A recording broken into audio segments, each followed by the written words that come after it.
లక్షలాది మందికి మన తెలుగు మ్యాట్రిమోనీ ద్వారా వివాహాలు జరిగాయి. తెలుగు వారి నంబర్ 1 చాయిస్ తెలుగు మ్యాట్రిమోనీ. కామారెడ్డిలో భారీగా పట్టుబడిన పేలుడు పదార్థాల వ్యవహారం రోజుకో మలుపు తిరుగుతుంది. తాజాగా ఈ కేసులో అధికార పార్టీ నాయకుడు అరెస్ట్ అయ్యాడు. దీంతో ఈ వ్యవహారం రాజకీయ రంగు పులుముకుంది. ఇంతకీ కామారెడ్డిలో ఏం జరుగుతుంది? టీపీసీసీ నేత అక్రమాలకు పాల్పడ్డా లేక రాజకీయ కక్షతో అరెస్ట్ జరిగిందా? Let's watch. కామారెడ్డి జిల్లా కేంద్రంలో భారీగా పట్టుబడిన పేలుడు పదార్థాల కేసు ఊహించని మలుపు తిరిగింది. అటు తిరిగి ఇటు తిరిగి అధికార పార్టీ నేత మెడకు చుట్టుకుంది. కేసీఆర్ కాలనీలో బండరాళ్లు తొలగించడానికి డిటోనేటర్లు, జిలెటిన్ స్టిక్స్ వాడుతున్నట్లు పోలీసులకు పక్కా సమాచారం రావడంతో రైడ్ చేశారు. 1564 జిలెటిన్ స్టిక్స్, 41 డిటోనేటర్లు, 4300 మీటర్ల విద్యుత్ తీగ, ఒక బ్యాటరీని స్వాధీనం చేసుకున్నారు. అక్రమంగా పెద్ద మొత్తంలో పేలుడు పదార్థాలను నిల్వ చేసినందుకు ముగ్గురిని అరెస్టు చేశారు పోలీసులు.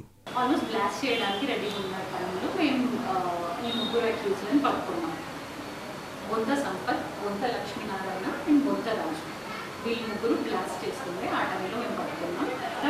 1564 gelatin sticks and 41 detonators and 4800 meter Cordtex ball. ఆ స్టాక్ మాకు అక్కడ దొరికింది.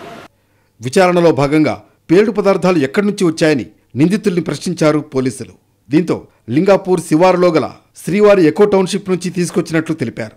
వెంటనే శ్రీవారి వెంచర్లో తనిఖీలు నిర్వహించగా అనుమతి లేకుండా నిల్వ చేసిన పేలుడు పదార్థాలు లభ్యమయ్యాయి. దీంతో వాటిని కూడా సీజ్ చేశారు పోలీసులు. శ్రీహరి ఎకో టౌన్షిప్ పీసీసీ ప్రధాన కార్యదర్శి గడ్డం చంద్రశేఖర్ రెడ్డికి చెందినది కావడంతో అతడిని అరెస్ట్ చేసినట్లు చెబుతున్నారు పోలీసులు. అంతేకాదు, ఈ కేసుతో సంబంధం ఉన్న చంద్రశేఖర్ రెడ్డి సోదరుడు సూర్య పరారీలో ఉన్నారని, అతడి కోసం గాలిస్తున్నామని చెబుతున్నారు పోలీసులు.